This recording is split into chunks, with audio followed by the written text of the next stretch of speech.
السلام عليكم ورحمة الله تعالى وبركاته. مرحبا بكم في قناة دوليس بريستيج نساء مع وصفة جديدة وفيديو جديد. نتمنى ينال الاعجاب ديالكم نلقاكم في احسن الاحوال ان شاء الله. الوصفة اليوم كيف كتشوفوا في الصورة كعب تطواني او كعب شمالي بصفة عامة. المغرب معروف بالكعاب، كاين بزاف د الكعب، كاين كعب رفاسي، كعب رباطي، كعب مهم شمالي ديالنا تطواني طنجاوي. الاختلاف في العجينة، الكعب فاسي كيتختلف علينا في العجينه، كعب رباطي هيداك في العجينه وفي طريقه طلق ديال العجينه. مهم دوزو مقادير على بركه الله. كيف كتشوفوا هنايا عندنا 500 غرام ديال الدقيق، ما يعادل نص كيلو ديال الدقيق، معلقه كبيره ديال السكر كلاصي، الملح والمسكه حره مدقوقه كنطحنوها مع شويه سكر. هنا عندنا 100 غرام ديال الزبده، معلقه صغيره، راس معلقه صغيره ديال السمن، راس معلقه صغيره ديال السمن دايبين، وماء الزهر باش نجمعوا العجينه. واللي ما بغاش السمن ما يعملوش، هو كيعطي واحد النكهه زوينه في الكعب. مهم كيبقى اختياري، احنا الناس زمان كانوا كيعملوه. مهم انا عملت في العجانه، كيف ممكن تعجنوها غير بيدكم، ماشي ضروري، مهم خصكم تدلكوها مزيان وصافي. هنا عملت المسكه، عملت الملحه، عملت السكر كلاصي اللي عندي، ونضيف عليهم الزبده اللي ذوبت معاها راس معلقه ديال السمن، وغادي نجمع بماء الزهر.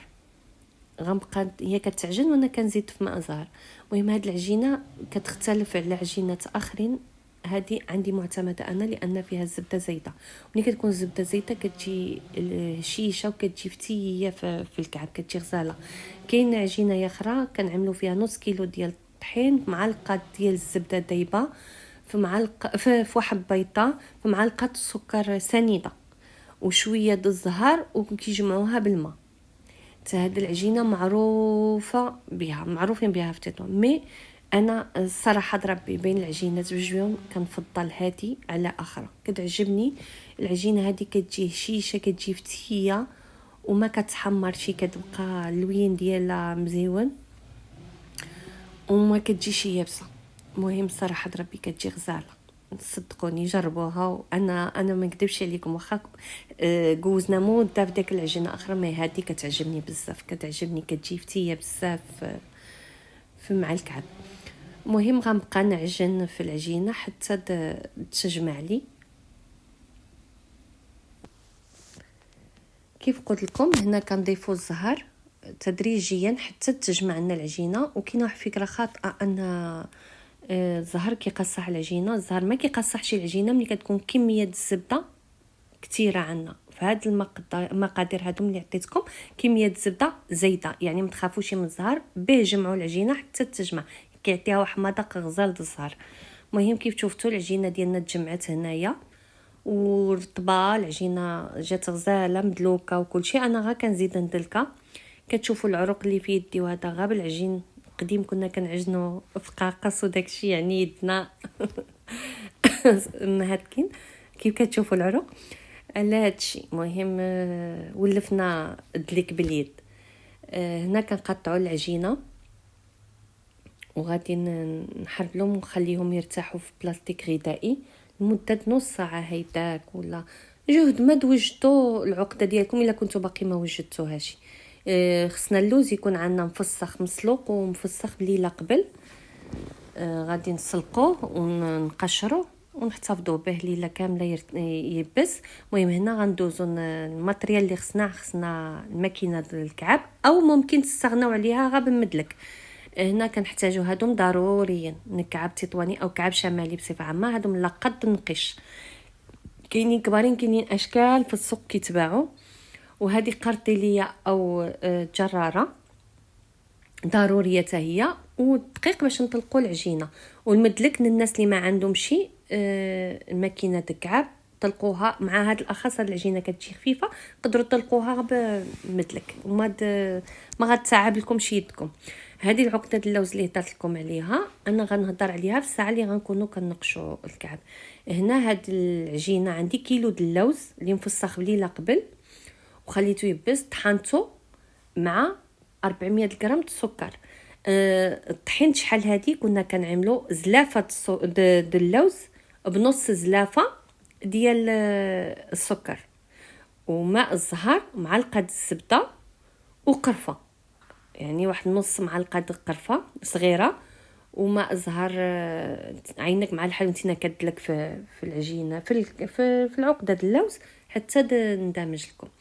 كيف شفتوني كعبتهم هنا وكتكون تعملوهم حرابل. هيدا كيف كتشوفوا هذه الطريقه ديال الكعابه مكعبه للناس المبتدئات باش تجيهم في العجينه سهله، يعني ما تعذبهمش عادي يلويو الكعبه عادي كعبوها. هنا كتكعبوها بالعقده قبل ما تعملوها، هذه للمبتدئات ماشي الناس. شفتوا العجينه كيف هي كتجي غزاله. مهم غنطلق هنا العجينه في ماكينه في درجه كل واحد وماكينه ديالو الصراحه ربي. انا عندي 3، كاين اللي عنده واحد، كل واحد ومهم رقيقه. هنا كيف كتشوفوا الكعبه عندي مكعبه، العقده اللي مكعبه باش تجي سهله للمبتدئات، وكتلويو عليها العجينه ديالنا اللي عملنا. كيف كتشوفوا بالاصابع برؤوس الاصابع كنتكيو على داك العجينه باش تشبرنا في العقده ديال اللوز ديالنا، وكنخلي 1 سنتيم. كيف كتشوفوا كنتكيو على العجينه من تحت وكنخلي 1 سنتيم د الحاشيه السنيفه. كيف كتشوفوا هاد الحاشيه هذه هي اللي غنقشوها حتى هي كتنقش، ماشي غنقطعوا على الحد، يعني خصنا نخليو واحد الحاشيه. نزيدو كعبه ثانيه باش تشوفوا مكعبه من قبل كيف كتشوفوا، وغنلويو عليها العجينه ورؤوس الاصابع كنتكيو على العجينه حتى تلصقنا على الكعبه، وكنقطعوها وكنخلي 1 سنتيم د الحاشيه كيف كتشوفوا د السنيفه حتى هي كتنقش. وهذا اختلاف ديالنا في تطوان كنقشوا السنيفه. كيف كتشوفوا انا غنقش، نحاول ننقش لكم زعما لا الصوره تكون واضحه باللقط. كنقرفسو داك العجينه قدام بعضياتهم كنتكيو عليها وهي كتشبرنا راس العجينه، وكنطلقوا يدنا كنتكيو بحال كنقرفسوها. غنقربكم ديك الساعه تصويره وتشوف. هو الفيديو اللي باقي كامل غا على نقيش الكعب وكيفاش تكعبوا. شفتوا كيف كتجي ديك الحاشيه هي منقوشه طريف حدا طريف. مهم هاد النقشه هادي كنقولوا لا د الشطبه، عصريه وسهله. يعني كاينين بزاف د النقشات، كاين بلديه، كاين شميشه، كاين بزاف د النقشات. مهم كيف كتشوفوا كنعملوا واحد الخط اوبليك، ومن بعد كنجيو الحاشيه ديالو عاو كنقرفصو شويه بشويه بحال اللي كنعملوا شطيبه د الورده صافي. وعلى حساب كيفاش عملتوها، كاين اللي غادي يدي لكم غا 2، كاين اللي غادي يدي كاين اللي غادي لكم 3 د الشطبات، كاين اللي غادي يدي 4 الشطبات على حساب كل واحد زعما ويدو كيفاش. انا مره كتخرج لي 3 الشطوات، مره المهم على حساب الزربه وعلى حساب الخدمه صافي. كيف كتشوفوا هي ساهله زعما الا بانت لكم الصوره. كتعملوا واحد الخط عمودي، لا ماشي عمودي، اوبليك ما عرفتش. مهم وكتنقشوا نقيشه بشويه بشويه حتى مهم هي صوره واضحه وكل واحد ينقش كيما بغا. مهم غا حاولوا لقط ما تقرفسوش بزاف باش ما تقطعوش العجينه. هزوا بالرؤوس الاصابع ديالكم العجينه باش تقرفسوها، حنا كنقولوا باش تقرفص العجينه صافي. كيف كتشوفوا في الصوره. وكاين بلديه، انا راه الاخرانيه غنقش لكم بلديه بالحق والله الا كنت عييت صافي. ماشي ديك الناقش على حقه وطريقه. مهم قديان حاجه نوريكم وصافي كيفاش كنعملوا لا وصافي. هنايا في الصوره كنوضح لكم السنيفه. شفتوا كيف كنشبر في اللقط وكنعمل وحده حدا اخرى وحده حدا اخرى. شفتوا